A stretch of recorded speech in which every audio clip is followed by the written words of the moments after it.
Esta noche vamos a estudiar 3 profecías. Son largas, pero no se preocupen que mañana no es día de trabajo. Vamos a estudiar primordialmente la profecía de Apocalipsis 12, pero también vamos a estudiar algunos aspectos sobre Apocalipsis 13 y Daniel el capítulo 7. Así que vamos a tener una oración y entonces entramos de lleno al estudio de la palabra del Señor. Muchas gracias por venir. Yo sé que durante la semana es muy difícil. Yo también he estado en el carro batallando el tráfico y yo sé que salen del trabajo tarde, de la escuela. Es bien difícil llegar y aprecio mucho que los que han venido han hecho acto de presencia y le agradezco también a todos los demás que esta noche están aquí. Oremos y entramos de lleno a nuestro estudio. Nuestro Padre y nuestro Dios, qué grato privilegio tenemos de acercarnos a tu trono con confianza, porque venimos en el precioso y poderoso nombre de Cristo nuestro Salvador. Y sabemos que cuando venimos en el nombre de Jesús, tú inclinas tu oído para escuchar nuestra plegaria y para responderla. Pedimos, Señor, esta noche tu Santo Espíritu. Primero, para abrir nuestra mente para entender. Y en segundo lugar, para que podamos practicar y proclamar este maravilloso mensaje de verdad presente que tú has dado a tu iglesia ahora al final de la historia. Acompáñanos pues, reclamamos la promesa de la presencia de Jesús aquí, porque lo pedimos en su nombre. Amén. Desde que se inició la guerra entre Hamás e Israel el 7 de octubre, se ha levantado mucha especulación profética entre los evangélicos y en algunos círculos adventistas. Hablan de la victoria de Israel sobre Hamás, sobre el rapto, la reconstrucción del templo de Jerusalén, el momento cuando un personaje malévolo se va a sentar en el templo proclamándose Dios por 3 años y medio, y la gran tribulación que sufrirá el pueblo de Israel durante esa gran tribulación. Todo esto es una distracción, es especulación. Se basa en un método indisciplinado de estudiar las profecías. Hoy vamos a estudiar con disciplina la profecía de Apocalipsis 12. Pero primero necesitamos estudiar algunas cosas en cuanto a Daniel 7 y Apocalipsis el capítulo 13. Pero examinemos primeramente la profecía de Daniel 7, y yo sé que no tengo que leer muchos versículos, porque indudablemente la mayoría de los que estamos aquí conocemos la profecía de Daniel 7. En este capítulo tenemos una cadena de eventos, uno después de otro. En primer lugar, tenemos 3 poderes, 3 reinos en el Antiguo Testamento. En primer lugar, en Daniel 7 tenemos un león. Y el león representa el gobierno de Babilonia, que gobernó desde el año 605 al año 539 antes de Cristo. Luego, en Daniel 7 hay un oso. El oso representa el reino de Medo-Persia, que se levantó en el año 539 y gobernó hasta el año 331 antes de Cristo. Luego tenemos una tercera bestia que es un leopardo. Y el leopardo representa el reino de Grecia. Muy bien. Que gobernó desde el año 331 antes de Cristo hasta el año 168 antes de Cristo. Esos son los tres primeros poderes de Daniel 7. Babilonia, Medo-Persia y Grecia. Tres reinos durante el periodo del Antiguo Testamento. Pero luego tenemos una cuarta bestia. Y esa bestia en Daniel 7 tiene tres etapas. Tres etapas. Y ustedes dicen, ¿cuáles son las tres etapas de esta cuarta bestia? Vamos a leer Daniel 7, 23 y 24 para determinar cuáles son las tres etapas de la cuarta bestia. Y la cuarta bestia representa el imperio romano. Muy bien, el imperio romano que vino después de Babilonia, Medo-Persia y Grecia. Vamos a leer con cuidado Daniel 7, 23 y 24.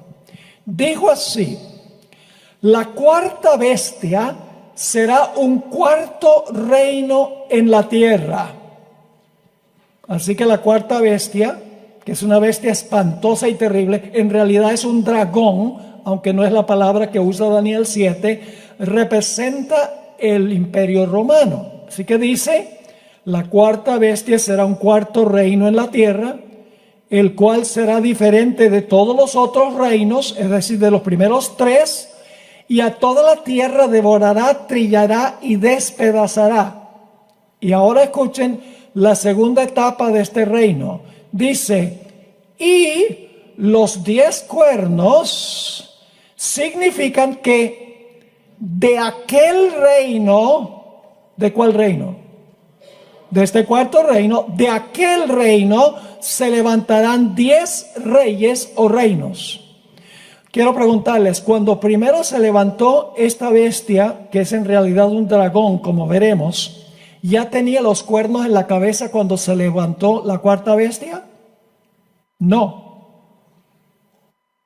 Leímos con cuidado el texto. Dice, los 10 cuernos significan que de aquel reino se levantarán 10 reinos. Es decir, los 10 reinos se levantan después que esta bestia gobierne por un tiempo. De aquel reino se levantan 10, lo cual significa que cuando este dragón primero se levantó, no estaban los 10 reinos, se levantaron después. Es decir, esa es la segunda etapa de esta cuarta bestia. Pero hay una tercera etapa. Dice, los 10 cuernos significan que de aquel reino, es decir, del cuarto reino, se levantarán 10 reyes o reinos, y tras ellos, ¿qué significa tras ellos? Después de ellos, se levantará otro, el cual será diferente de los primeros, y a 3 reyes derribará. 3 etapas. La cuarta bestia gobernando sola. De ese reino salen 10. Y luego entre los 10 sale el cuerno pequeño. 3 etapas de la cuarta bestia. Así que hasta ahora hemos visto Babilonia, Medo-Persia, Grecia, el imperio romano dividido, y luego el cuerno pequeño, que también es un poder romano, porque sale de la cabeza de la cuarta bestia que representa a Roma. Otra etapa de Roma. Es decir, en primer lugar tenemos el dragón sin cuernos, la bestia terrible sin cuernos. Eso es Roma desde el año 168 antes de Cristo hasta el año 476 después de Cristo. La segunda etapa, los 10 cuernos, se levantan cuando el imperio romano cae. Y eso ocurrió entre el año 476 y el año 538. Y luego, cuando los 10 reinos estaban completos en el año 538, se levantó el cuerno pequeño que gobernó por tiempos y la mitad de un tiempo, que equivale a 1260 años. ¿Estamos claros hasta ahora? Yo creo que estos son detalles que muchos ya conocíamos. Así que tenemos 6 etapas hasta ahora, que nos llevan desde el año 605 a.C. hasta 1798. Toda una cadena de eventos. Babilonia, Medo-Persia, Grecia, el Imperio Romano dividido, y luego otra Roma papal, que gobierna hasta el año 1798. Pero hay un par de detalles que no encontramos en Daniel 7, pero que están en Apocalipsis 13. Es decir, Daniel 7 no tiene toda la historia. Dios solamente lleva a Daniel hasta cierto punto, hasta el momento cuando el cuerno pequeño deja de gobernar. Pero Apocalipsis 13 amplía 2 etapas de este cuerno pequeño que no se mencionan en Daniel el capítulo 7. ¿De qué estamos hablando? Les voy a decir y luego lo vamos a mirar en Apocalipsis 13. Lo que falta en Daniel el capítulo 7 es que el cuerno pequeño iba a gobernar hasta 1798 y luego iba a recibir una herida mortal. Eso no está en Daniel 7. Que el cuerno pequeño iba a dejar de gobernar porque iba a recibir una herida de muerte. Es decir, por un tiempo, el cuerno pequeño, que se le llama la bestia en Apocalipsis 13, iba a estar convaleciendo con una herida mortal. Iba a estar fuera de comisión. No iba a poder perseguir más. Iba a perder su poder, en otras palabras. Y otro punto que no menciona Daniel 7 es que luego de la herida mortal, después de un tiempo de estar convaleciendo, la herida mortal se iba a sanar. Es decir, el cuerno pequeño o la bestia iba a recuperar su poder para portarse como había hecho en el pasado. ¿Está claro? Daniel 7 nos lleva hasta 1798. Apocalipsis 13, que vamos a mirar ahora, nos lleva hasta el sanamiento de la herida mortal y relata la herida mortal. Ahora vamos a Apocalipsis 13 y vamos a ver la perspectiva de Apocalipsis 13. Y vamos a leer los versículos 1 y 2. Y voy despacio. Para mí las cosas tienen que tener sentido, tienen que tener lógica, tienen que tener secuencia. No podemos tener una mezcolanza histórica. Ese es el problema que tienen los evangélicos. Ellos sacan esto aquí, sacan eso allá y sacan lo otro allá, todo sin orden y todo sin un sistema, así como estamos estudiando, un evento tras otro. Ese es el método historicista de estudiar las profecías. Las profecías en cadena comienzan en el día cuando escribió el profeta y culminan con la segunda venida de Jesús y relatan todos los eventos entre un momento y el otro momento. Sabemos exactamente a dónde estamos en el curso de la historia usando el método histórico de estudiar las profecías. Vamos a leer Apocalipsis 13, 1 y 2 y vamos a ver si tiene alguna relación con Daniel 7. Me paré sobre la arena del mar y vi subir del mar una bestia que tenía 7 cabezas y 10 cuernos, y en sus cuernos 10 diademas, y sobre sus cabezas un nombre blasfemo. Versículo 2. Y la bestia que vi era semejante a un, ¿qué? Leopardo. Y sus pies como de oso. Y su boca como boca de... ¿Alguna relación con Daniel 7? Sí, pero ahora fíjense algo muy interesante. Luego menciona el dragón. El dragón. ¿Qué fenómeno encontramos aquí? Todos los poderes de Daniel 7 se mencionan, pero están en orden inverso, en orden opuesto. Mientras que en Daniel tenemos león, oso, leopardo, dragón, en Apocalipsis 13 es dragón, leopardo, oso, león. ¿Por qué razón? Porque Daniel está mirando hacia adelante, mientras que Juan está viviendo en el periodo de la cuarta bestia y está mirando hacia atrás. No sé si me están entendiendo. Esa es la razón por la cual los poderes están inversos, porque Juan vivió en la época de la cuarta bestia, Daniel vivió en la época de la primera bestia. Daniel está contando lo que va a pasar, mientras que Juan está relatando lo que pasó. Así que dice: la bestia que vi era semejante a un leopardo, sus pies como de león, su boca como boca de oso, y su boca como boca de león. Y el dragón, que es la cuarta bestia, dicho sea de paso, ¿cuántos cuernos tiene el dragón según leímos? 10. ¿Tenía 10 cuernos el dragón de Daniel 7? Oh, claro que sí. Así que dice: y el dragón, con 10 cuernos, le dio ¿a quién? Le dio a la bestia su poder y su trono y grande autoridad.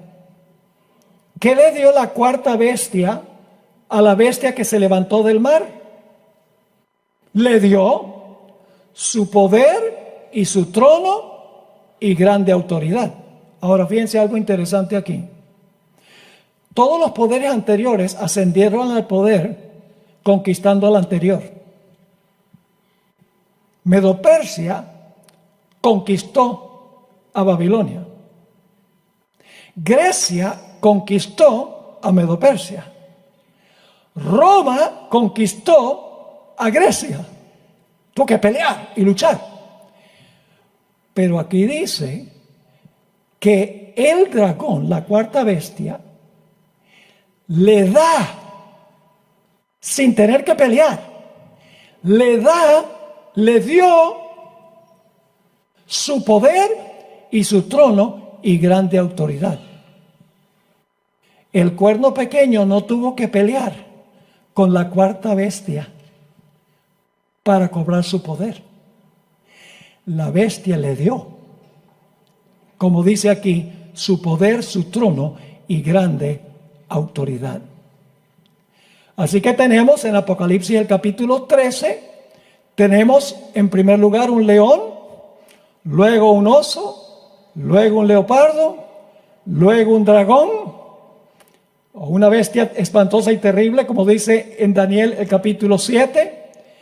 El dragón tiene 10 cuernos, y luego el dragón de 10 cuernos le da su trono y su autoridad a la bestia. En la secuencia yo pregunto entonces, ¿el cuerno pequeño es lo mismo que qué? Lo mismo que la bestia. La secuencia es la misma, ¿sí o no? León, en Daniel 7, león, oso, leopardo, dragón, 10 cuernos, cuerno pequeño. En Apocalipsis 13 es león, oso, leopardo, dragón, 10 cuernos, bestia. Es decir, el cuerno pequeño es lo mismo que ¿qué? Es lo mismo que la bestia. No sé si me entendieron o no. Es muy importante tener la secuencia. Un estudio disciplinado de las profecías. Estudiando la secuencia. No sacando cosas de contexto, inventando cosas que no están en el texto. Y luego, como vamos a ver en unos momentos, luego Apocalipsis 13 dice que la bestia recibió una herida mortal. Tiene que ser después que gobernó 1260 años. Porque si fue después de gobernar 1260 años, entonces no gobernó 1260 años. Recibe su herida mortal cuando termina su periodo de dominio en el año 1798. Y la bestia por un periodo de tiempo está fuera de comisión. Es decir, la bestia ya no puede hacer lo que hizo en el pasado. No puede hablar blasfemias contra el Altísimo, no puede perseguir a los santos del Altísimo, etc. Porque ha perdido su poder por un periodo de tiempo, porque tiene una herida mortal. Pero luego Apocalipsis 13 nos dice que la bestia recupera su poder. Ahora, antes de estudiar Apocalipsis el capítulo 12, que sigue la misma secuencia que Daniel 7 y Apocalipsis 13, es decir, Daniel 7, Apocalipsis 12 y Apocalipsis 13 siguen el mismo orden histórico. Ya lo vimos en Daniel 7. León, oso, leopardo, dragón, 10 cuernos, cuerno pequeño. Apocalipsis 13, león, oso, leopardo, dragón, 10 cuernos, bestia.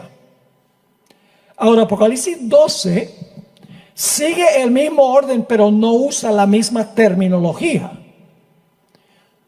Para entender Apocalipsis 12, tenemos que entender primero la primera profecía de la Biblia. Génesis 3:15. En el trasfondo de Apocalipsis 12 está Génesis 3:15. Y vamos a encontrar en Apocalipsis 12 los mismos elementos de Génesis 3:15. Así que vayan conmigo a Génesis 3 y el versículo 15 y vamos a encontrar 5 puntos claves en este versículo. Y les doy un poco de contexto. Después que Adán y Eva pecaron, ellos estaban aterrorizados porque Dios había dicho que si comían del árbol iban a morir y dice, vamos a morir. No sabían lo que era la muerte, pero sabían que era algo terrible. Y cuando estaban desesperados, Dios descendió al huerto y mientras Adán y Eva estaban escuchando, Dios le habló a la serpiente, a Satanás. Y ellos oyeron la primera promesa de cómo Satanás iba a ser destruido y derrotado. Vamos a ver qué 5 elementos tenemos en este versículo. Dios dice a la serpiente, y pondré enemistad. Punto número 1. ¿Qué va a haber? Enemistad. ¿Entre quiénes? Entre ti, que es quién, la serpiente, entre ti y quién, y la mujer. Va a haber una enemistad entre la serpiente y la mujer. Y entre tu simiente, entre la simiente de la serpiente y la simiente de ella. Es decir, la serpiente tiene simiente y la mujer también tiene su simiente. Y luego dice, la simiente de la mujer, te herirá en la cabeza y tú le herirás a la simiente de la mujer en el calcañar. ¿Qué preferían ustedes? ¿Que les peguen con un ladrillo por la cabeza o que le peguen con el ladrillo por el calcañar? Yo creo que la respuesta es obvia. ¿Quién iba a ganar en esta lucha? Iba a ganar la simiente de la mujer. Pero la serpiente lo iba a herir. Pero la herida de la simiente de la mujer iba a ser mucho menos seria que la herida que iba a recibir la serpiente, porque la serpiente iba a recibir una herida mortal en la cabeza, pero le iba a causar dolor a la simiente de la mujer. 5 elementos hay en esta profecía: enemistad, una serpiente, una mujer, la mujer tiene una simiente y la serpiente tiene su simiente. Son los 5 elementos de Génesis 3 y el versículo 15. Ahora, al examinar este versículo, notamos algo muy interesante. Y es que la enemistad corre en 3 direcciones: entre la serpiente y la mujer, entre la simiente de la serpiente y la simiente de la mujer.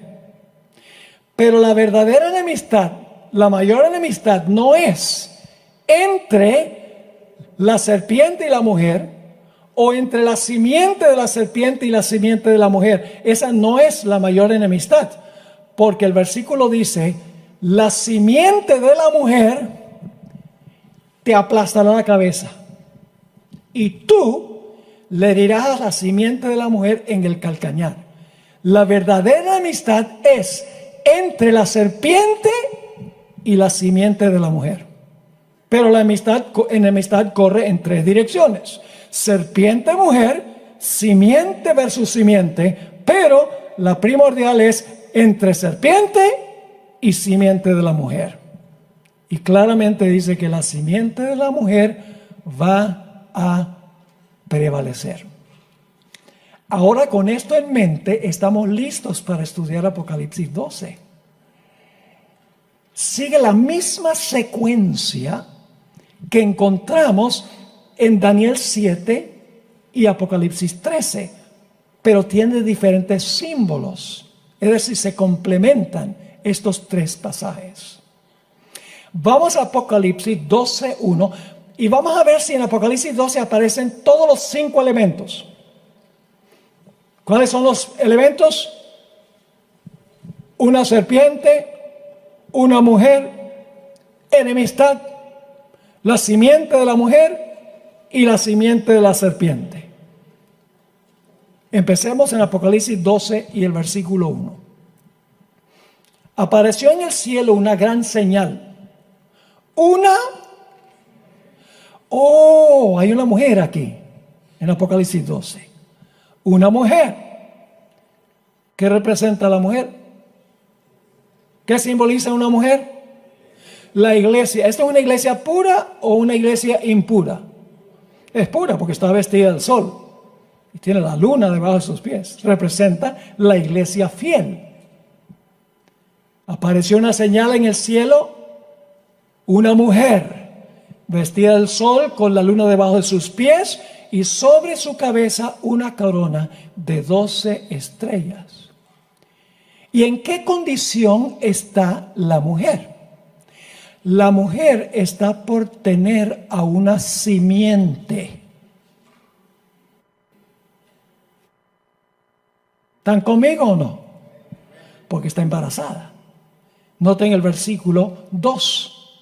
Y estando encinta, clamaba con dolores de parto en la angustia del alumbramiento. Yo pregunto, en el versículo 2, ¿el bebé ha nacido todavía? ¿La simiente ha nacido todavía? No. Está todavía en el vientre de la mujer.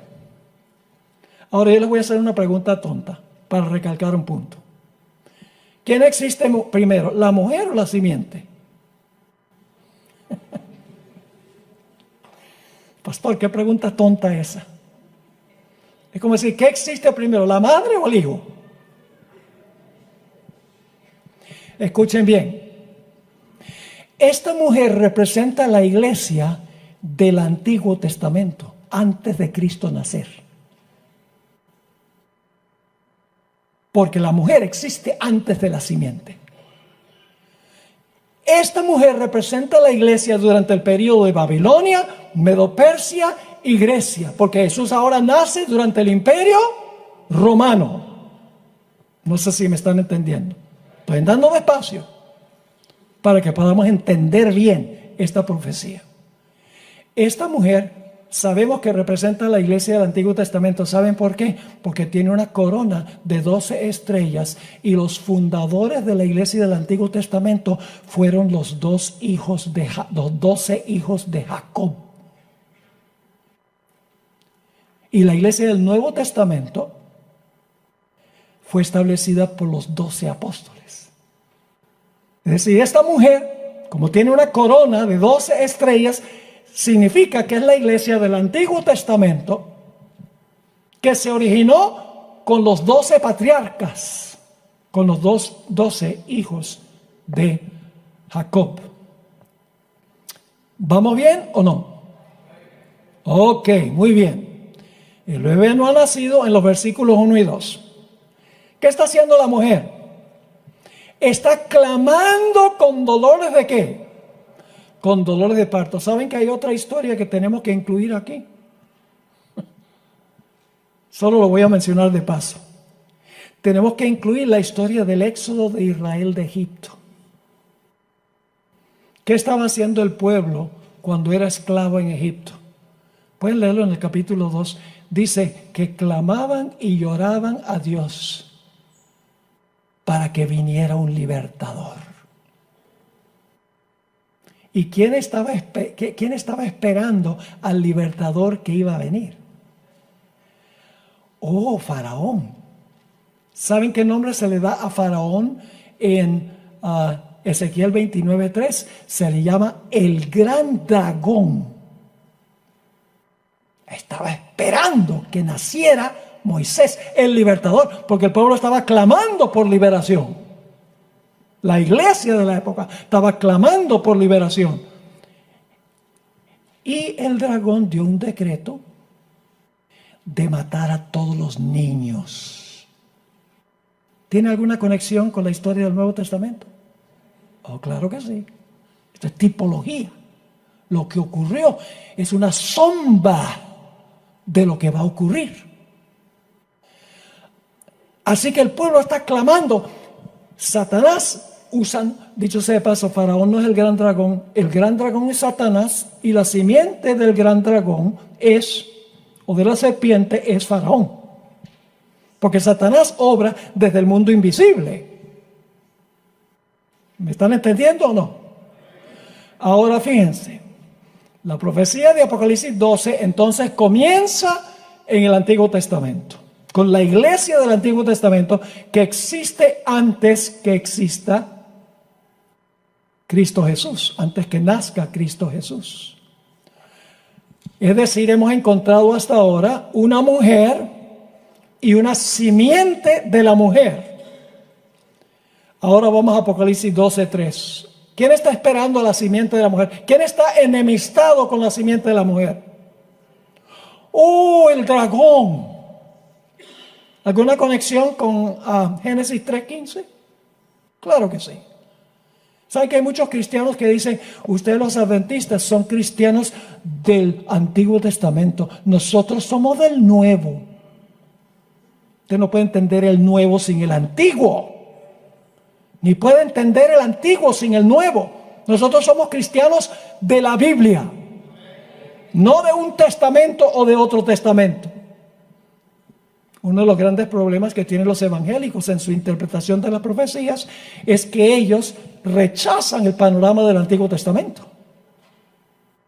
Apocalipsis 12:3 dice, también apareció otra señal en el cielo, he aquí un gran dragón. ¿Saben qué nombre se le da al gran dragón? La serpiente antigua. En el versículo 9 se le llama, el dragón y serpiente son intercambiables.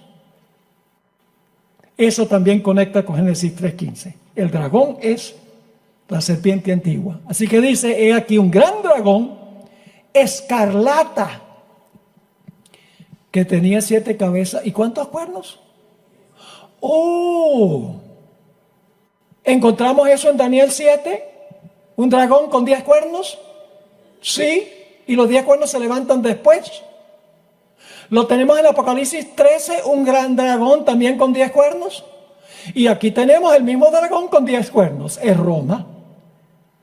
Igual que en Daniel 7 y Apocalipsis 13, estamos hablando de Roma, aquí en Apocalipsis 12.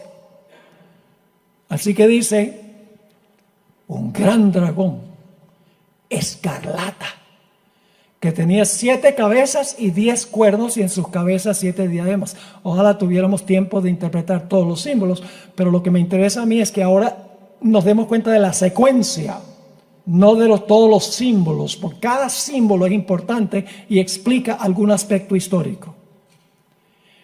Pero yo les pregunto, ¿ese dragón tenía una simiente que quería matar a la simiente de la mujer? ¿Quién era la simiente de Satanás? Herodes. ¿Usó Satanás a Herodes para tratar de matar al bebé? Entonces, ¿era Herodes la simiente de la serpiente? Sí. Dice en Mateo el capítulo 2 y el versículo 16, hablando de Herodes, dice Herodes entonces, cuando se vio burlado por los magos, se enojó mucho y mandó a matar a todos los niños menores de 2 años que había en Belén y en todos sus alrededores, conforme al tiempo que había inquirido de los magos. ¿Hay enemistad aquí entre la serpiente y la simiente? Fíjense que la serpiente aquí, el dragón, no quiere matar a la mujer. ¿A quién quiere matar? A la simiente de la mujer. Eso es lo que dice Génesis 3:15. La mayor enemistad en Génesis 3:15 es la serpiente contra la simiente de la mujer. Sí, y aquí también encontramos lo mismo. Porque dice que el dragón o la serpiente antigua quiere matar al bebé, no a la mujer. Más adelante va a querer acabar con la mujer. A eso vamos en unos momentos. Así que hemos encontrado hasta ahora una mujer, una serpiente, una simiente de la mujer, enemistad.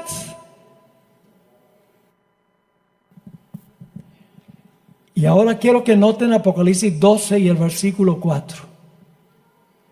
Hablando del dragón dice, y su cola arrastraba la tercera parte de las estrellas del cielo. Este dragón es el mismo diablo que fue echado del cielo. Su cola arrastraba la tercera parte de las estrellas del cielo y las arrojó sobre la tierra. Y el dragón se paró frente a la mujer que estaba para dar a luz, a fin de devorar a su hijo tan pronto como naciese. ¿Contra quién es especialmente la enemistad de la serpiente o el dragón? Contra la simiente de la mujer primero. Tenemos entonces los 5 elementos de Génesis 3:15. ¿Hay enemistad? Sí. ¿Hay una serpiente? Sí. ¿Hay una mujer? Sí.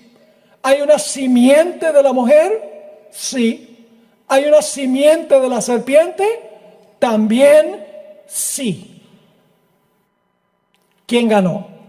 ¿Pudo el dragón herir a la simiente de la mujer? ¿Pudo herirlo? Claro que sí. Lo hirió al final de su vida cuando fue crucificado.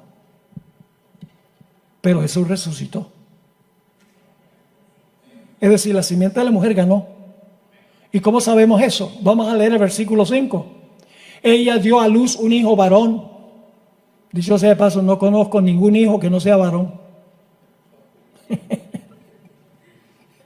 Se recalca que es masculino, la simiente. Dice, ella dio a luz un hijo varón que regirá con vara de hierro a todas las naciones, y su hijo fue arrebatado para Dios y para su trono. ¡Ja! ¿Quién ganó? La simiente de la mujer, porque fue arrebatado a Dios y a su trono, sobrevivió, ganó. Así que tenemos el periodo del Antiguo Testamento en Apocalipsis 12.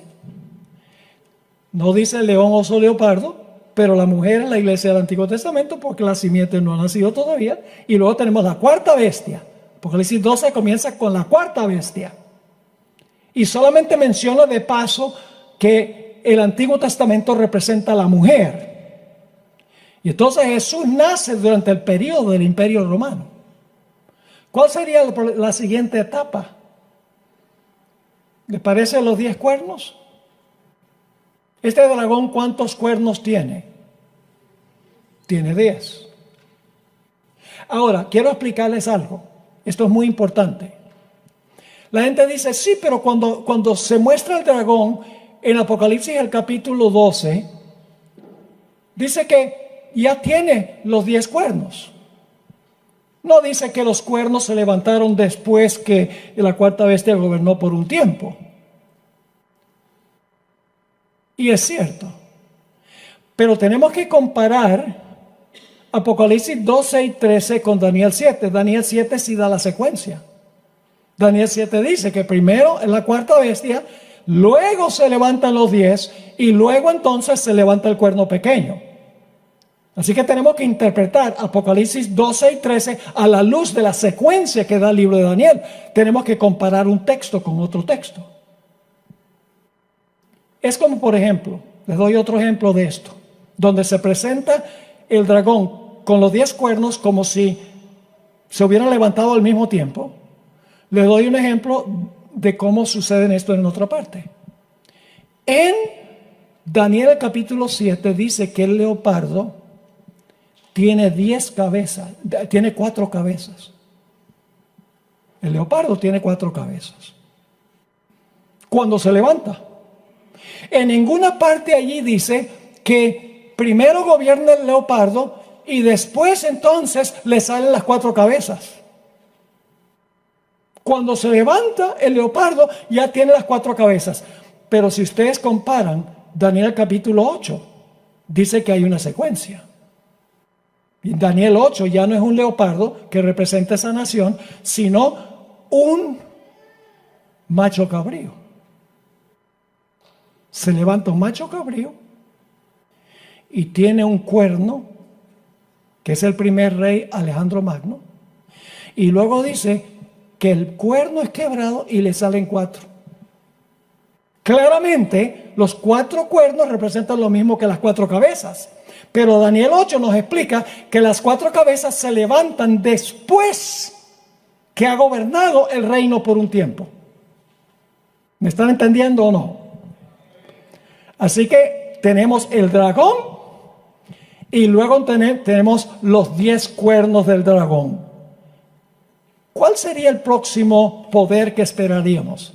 ¿Cuál sería el próximo poder? ¿Les parece que el cuerno pequeño?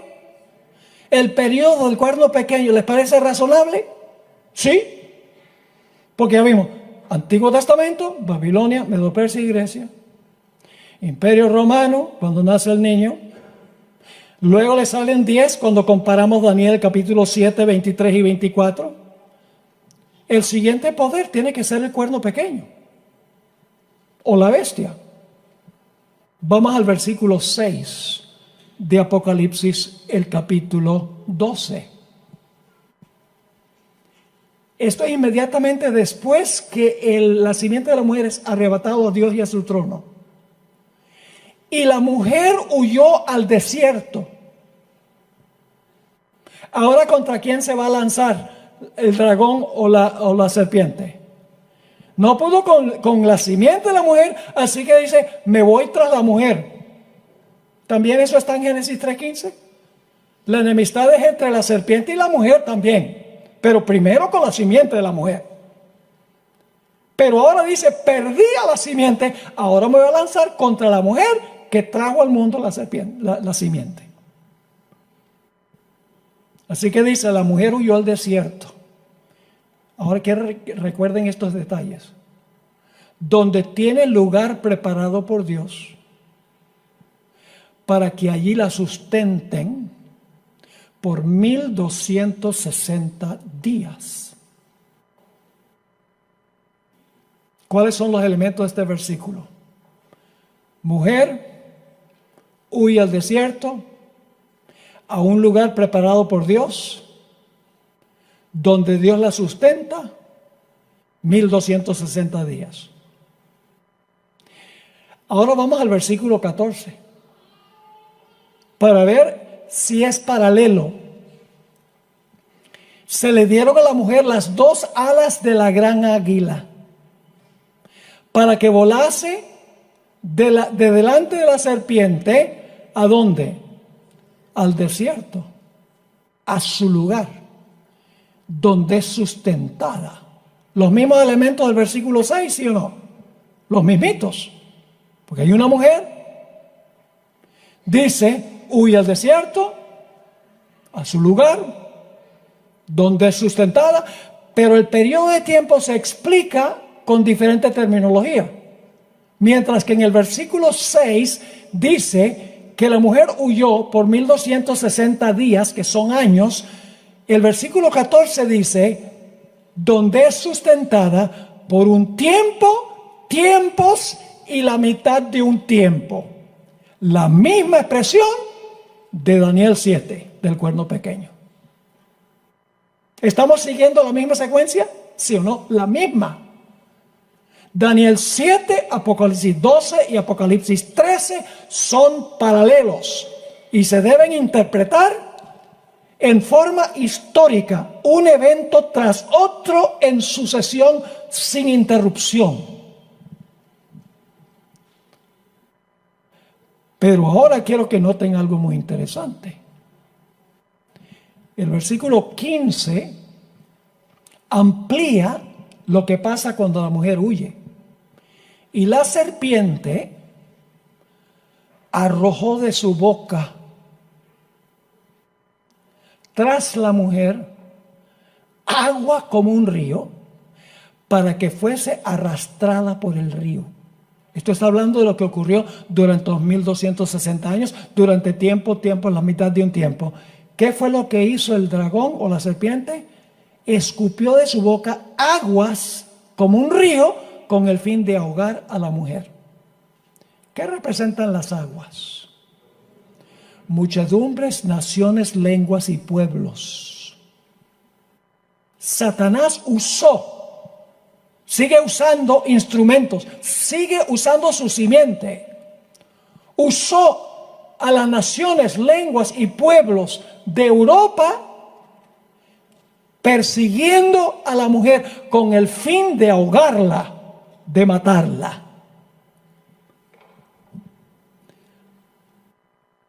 Ahora,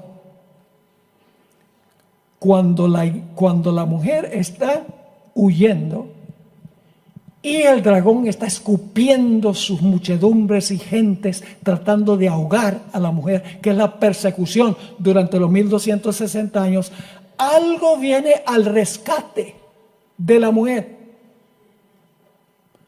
Y este es un punto que no menciona tampoco Daniel 7.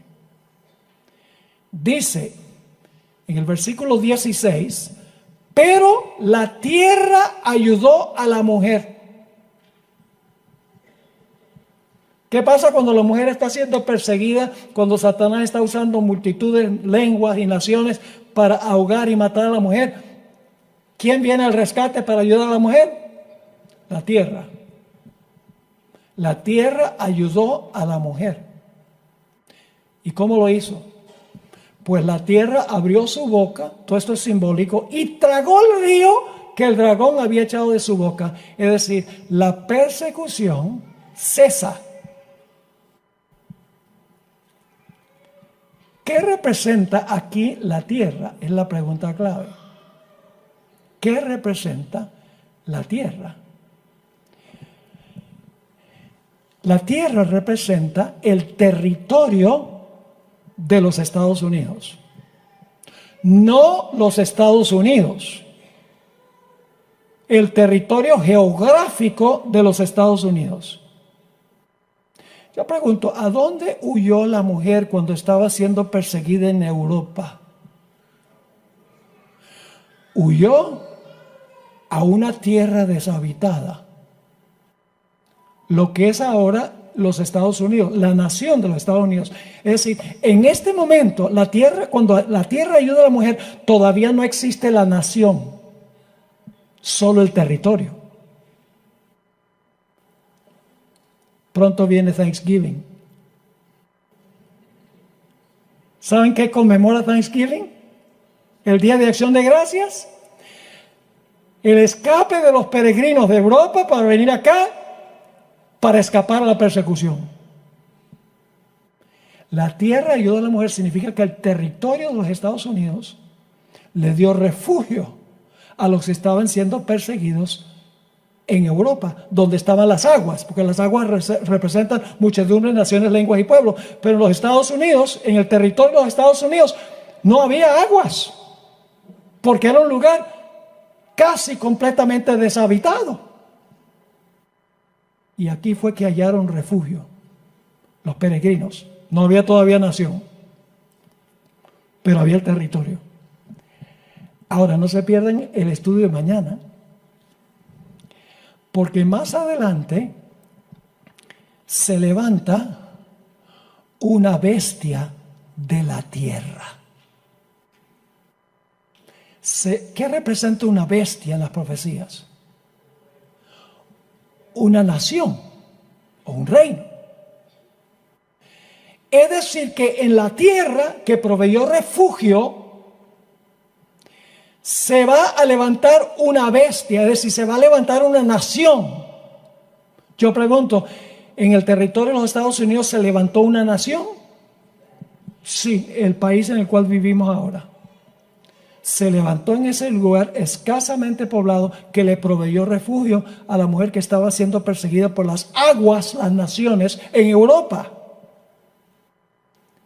Mañana vamos a estudiar sobre la bestia que tenía 2 cuernos como de cordero. Los 2 cuernos, vamos a encontrar, representaban libertad civil y religiosa, separación de la iglesia del Estado. Radicalmente diferente que Europa, donde la iglesia usaba el Estado para perseguir al que no estaba en armonía con la iglesia. Pero en esta nación se estableció un sistema de separación radical entre la iglesia y el Estado. Y por eso no hubo persecución. La gente podía adorar a Dios de acuerdo a los dictámenes de su propia conciencia. Yo creo que los inmigrantes a los Estados Unidos necesitan entender estas cosas. Lo creo, sinceramente. Porque muchos de los que vienen acá no conocen ninguna de la trayectoria histórica de por qué Dios levantó esta nación. Vienen de países a donde predomina el catolicismo, a donde la iglesia y el Estado son uña y mugre. Perdone la expresión. Es difícil saber quién es la uña y quién es el mugre. Porque cuando se juntan, viene persecución. Y mañana vamos a hablar de la primera enmienda de la Constitución, los 2 cuernos como de cordero.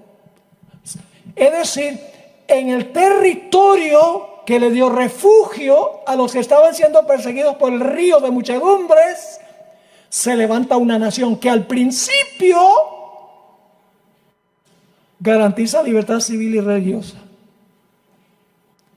Pero ahora escuchen lo que dice Apocalipsis 13:3. Hablando de la bestia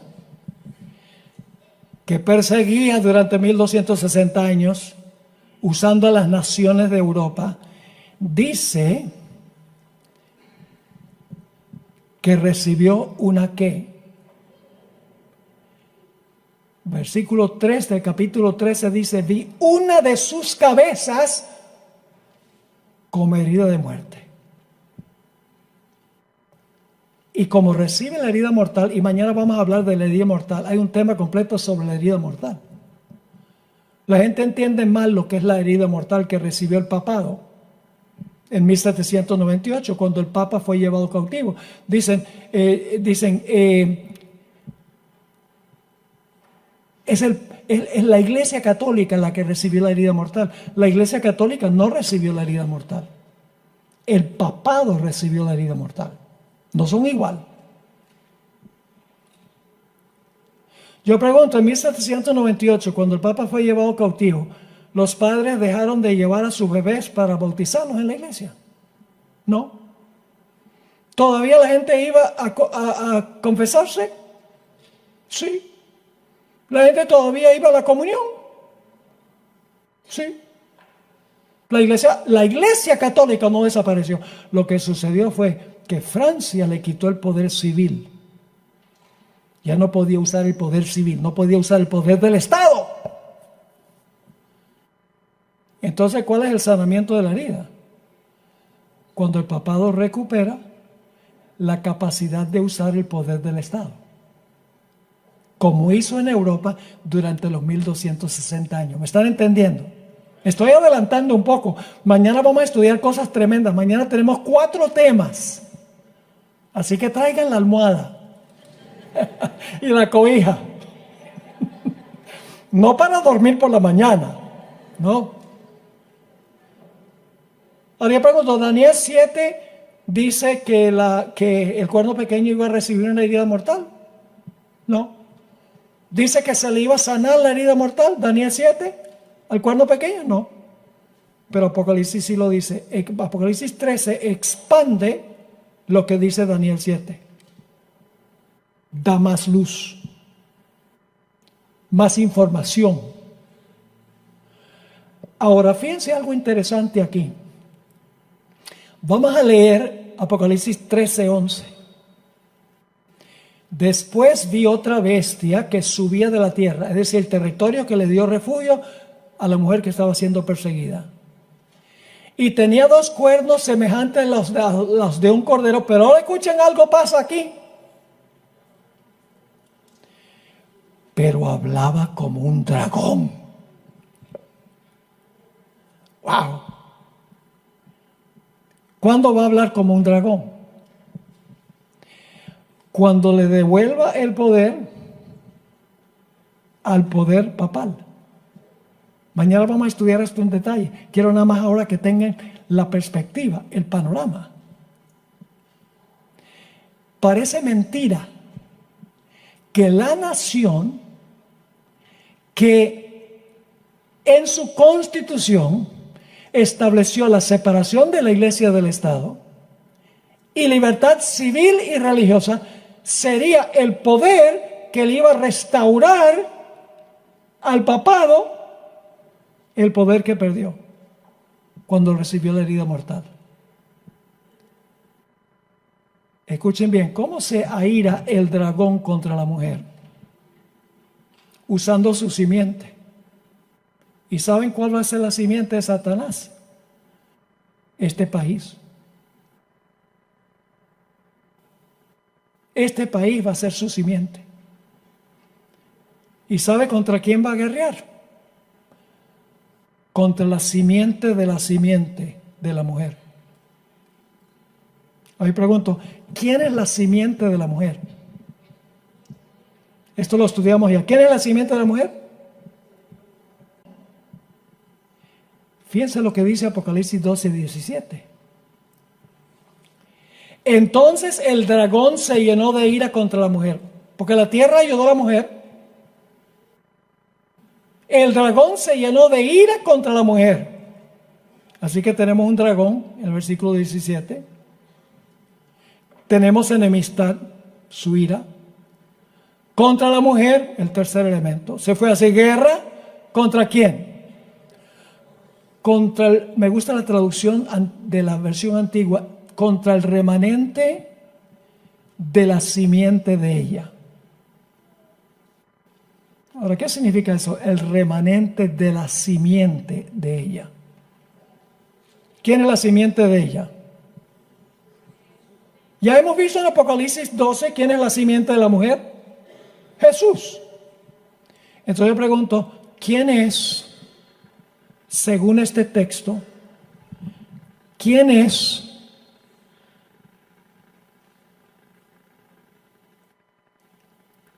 vamos a leerlo?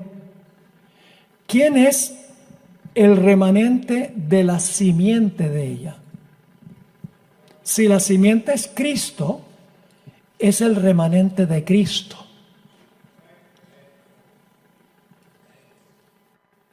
La simiente de la simiente, ¿ve?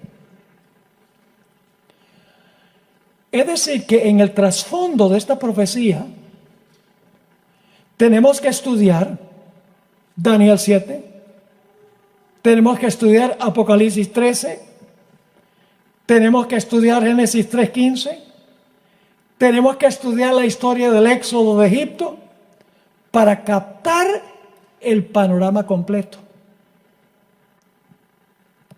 Ahora, nuestro último punto de esta noche.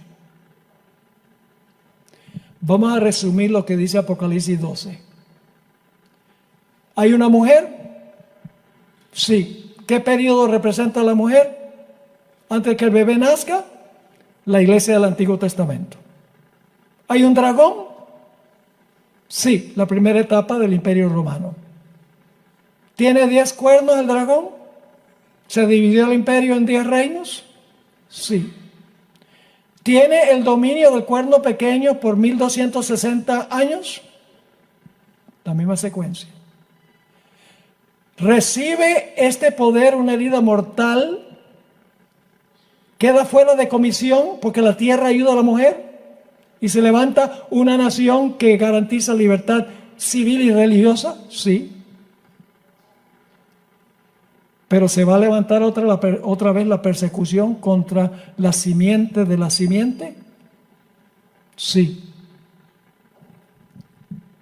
Ahora, ¿quién es este pueblo? Hay 4 características de este pueblo. Número 1, se levanta cuando terminan los 1260 años. Porque dice que después de la tierra ayuda a la mujer, dice, entonces el dragón se airó contra la mujer, contra el remanente de la simiente. En segundo lugar, se levanta en el territorio de los Estados Unidos. Ahí tiene su origen. ¿Cómo sabemos eso? Por la sencilla razón de que el versículo anterior dice que la tierra ayudó a la mujer. Y luego dice que el diablo se enoja. En tercer lugar dice que guardan los mandamientos de Dios. ¿Cuántos? Todos. Y tienen el testimonio de Jesucristo, que es el espíritu de profecía. Para conseguir la iglesia verdadera tienen que tener esas 4 características. Tiene que haber tenido su origen en los Estados Unidos. Tiene que ser una iglesia que fue perseguida. Tiene que ser una iglesia que guarda los mandamientos de Dios. Tiene que ser una iglesia que tiene en su medio el don de profecía. Quiero terminar leyendo una cita que encontramos en el Conflicto de los Siglos, página 567. Está hablando del papado, del proceso de sanación de la herida. Dice ella, está aumentando solapadamente sus fuerzas. En inglés la palabra forces significa sus aliados. Está aumentando solapadamente sus fuerzas sin despertar sospechas. ¿Cuántos cristianos hoy en día le tienen temor al papado? Nadie. Los enemigos son los musulmanes. De eso hablan los cristianos. ¿Cuántos cristianos dicen el peligro más grande para los Estados Unidos es el papado? Le han perdido el miedo. Porque creen, bueno, el papado ya no tiene ninguna relevancia.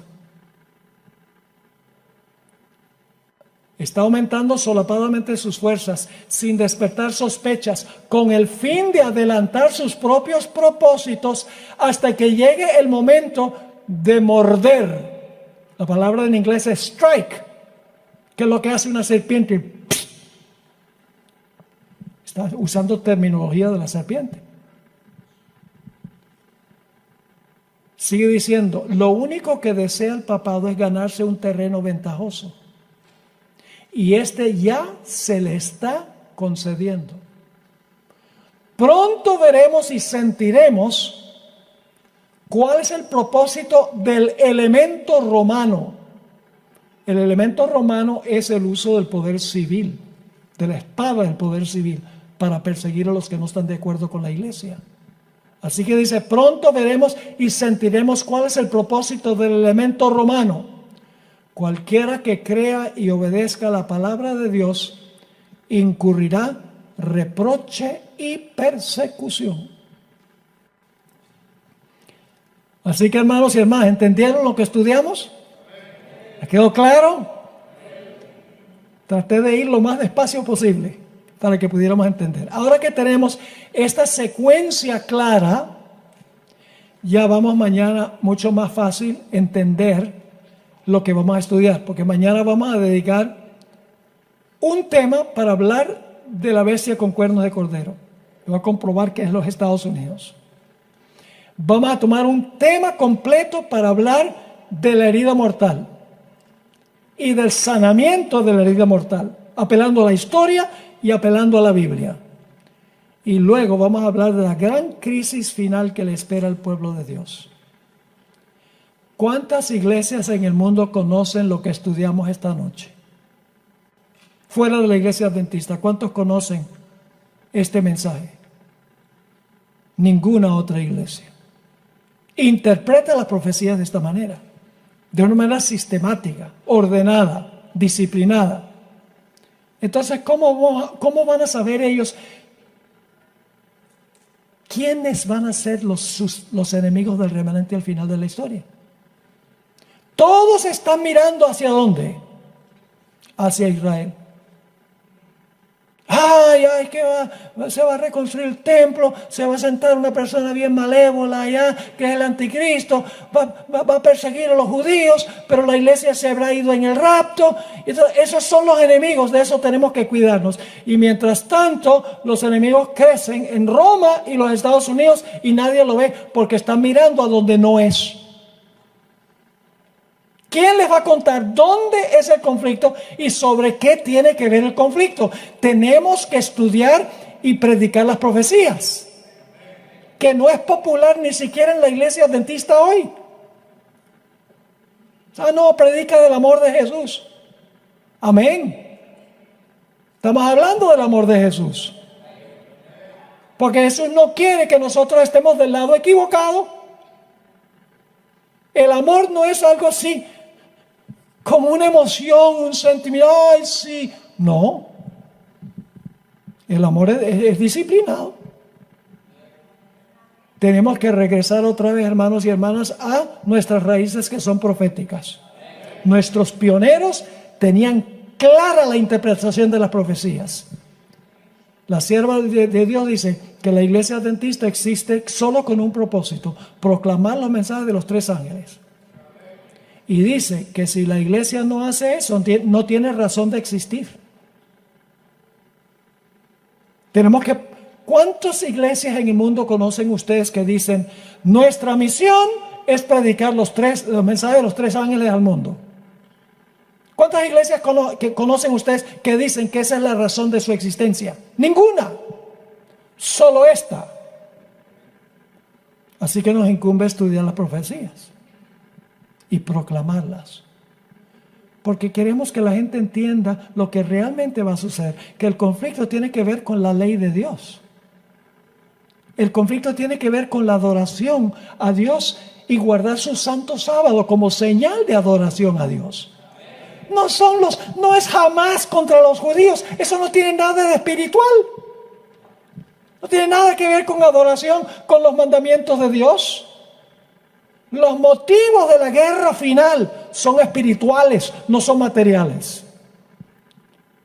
Y las iglesias del mundo necesitan saber eso. Y saben, me consuela el hecho de que Apocalipsis 18 dice que muchedumbres van a salir de las iglesias apóstatas para ingresar a la iglesia remanente del Señor. Estoy orando por ese día. Pero para eso tenemos que explicarles las profecías y hacerles la invitación: salid de ella, pueblo mío. Oremos. Padre, gracias por el mensaje espectacular que tú nos has dado como iglesia. Qué tremendo. No tenemos que tener angustia ni preocupación. No debemos perder el sueño por lo que está pasando en el mundo, porque todo estaba profetizado. Y desde que nosotros tengamos una relación estrecha e íntima contigo, no necesitamos temer nada. Podemos dormir bien, podemos estar tranquilos. Pero tú nos has llamado para proclamar este mensaje. Te ruego, Señor, que este no sea un tema más meramente, sino que hayamos quedado inspirados de la importancia de entender las profecías y de proclamarlas. Gracias, Padre, por habernos acompañado y por responder esta oración, porque te lo pedimos en el nombre y por los méritos de Jesús. Amén. Yo quiero que cantemos el himno tema. ¿Les parece? Amén.